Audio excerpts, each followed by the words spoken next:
வணக்கம் நண்பர்களே. அரசு ஊழியர் இறந்தால் குடும்ப ஓய்வூதியத்தில் முன்னுரிமை யாருக்கு பற்றி இந்த வீடியோவில் பார்க்கலாம். அதற்கு முன்னாடி நம்ம சேனலை இதுவரைக்கும் சப்ஸ்கிரைப் பண்ணலன்னா சப்ஸ்கிரைப் பண்ணிக்கோங்க. அப்படியே பக்கத்தில் உள்ள பெல் ஐக்கானை மறக்காம பிரஸ் பண்ணிக்கோங்க. அரசு ஊழியர் ஒருவர் பணியில் இருக்கும்போது சம்பளம் எவ்வளவு முக்கியமோ அவர் இறந்த பின்னர் அவரது குடும்பத்தினருக்கு வழங்கப்படும் குடும்ப ஓய்வூதியமும் அதே அளவு முக்கியத்துவம் பெறுகிறது.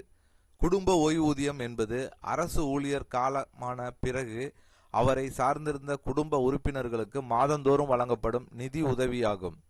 இந்த ஏற்பாடு மத்திய சிவில் சர்வீசஸ் விதிகள் 2021 கீழ் குறிப்பாக விதி 54 படி நடைமுறையில் உள்ளது. இந்த விதிகளின்படி அரசு ஊழியர் இறந்தவுடன் குடும்ப ஓய்வூதியத்தை பெறுவதில் முதல் மற்றும் முதன்மையான உரிமை அவரின் மனைவி அல்லது கணவருக்கே வழங்கப்படுகிறது.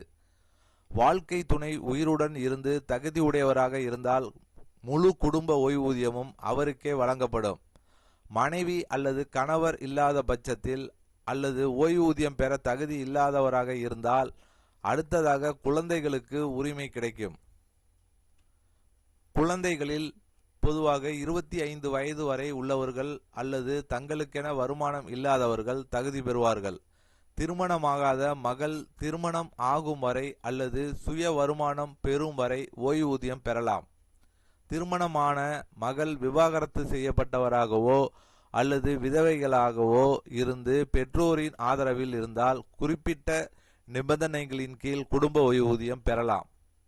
உடல் அல்லது மன ஊனமுற்ற குழந்தைகள் வாழ்நாள் முழுவதும் விதிகளுக்கு உட்பட்டு குடும்ப ஓய்வூதியத்திற்கு தகுதியுடையவராக இருக்கலாம். மனைவி, கணவர் மற்றும் குழந்தைகள் யாரும் இல்லாத பட்சத்தில் முழுமையாக ஊழியரை சார்ந்திருந்த பெற்றோருக்கு குடும்ப ஓய்வூதியம் வழங்கப்படும் வாய்ப்பு உள்ளது. குறிப்பாக உடல் அல்லது மனநிலை குறைபாடுகள் உள்ள பெற்றோர் என்றால் அவர்கள் தகுதி பெறலாம். சில விசேஷ சூழ்நிலைகளில் உடன் பிறந்தோரும் பரிசீலிக்கப்படலாம்.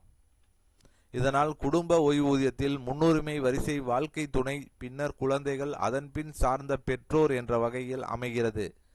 ஊழியர் பணிக்காலத்தில் ஃபார்ம் 4 குடும்ப உறுப்பினர்களின் பெயர்களை பதிவு செய்திருப்பது இறப்புக்கு பிறகு சலுகைகள் வழங்குவதில் தெளிவையும் சரியான நடைமுறையும் உறுதி செய்கிறது.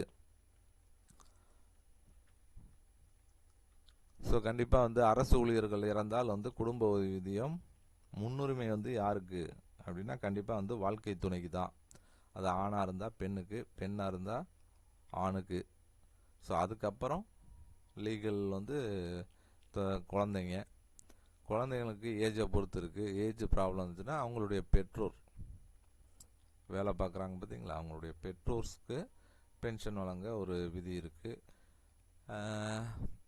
கண்டிப்பா அரசு ஊழியர்களுக்கு இது ஒரு நல்ல ஒரு பயனுள்ள தகவலாக இருக்கும்னு நினைக்கிறேன். இந்த வீடியோ பிடித்திருந்தால் லைக் பண்ணுங்க. உங்களுடைய சந்தேகங்களை கமெண்ட் செக்ஷன்ல கமெண்ட் பண்ணுங்க. உங்கள் உறவினர்கள், நண்பர்களுக்கு ஷேர் பண்ணுங்க. மீண்டும் இது போன்று வேற ஒரு வீடியோவில் சந்திப்போம்.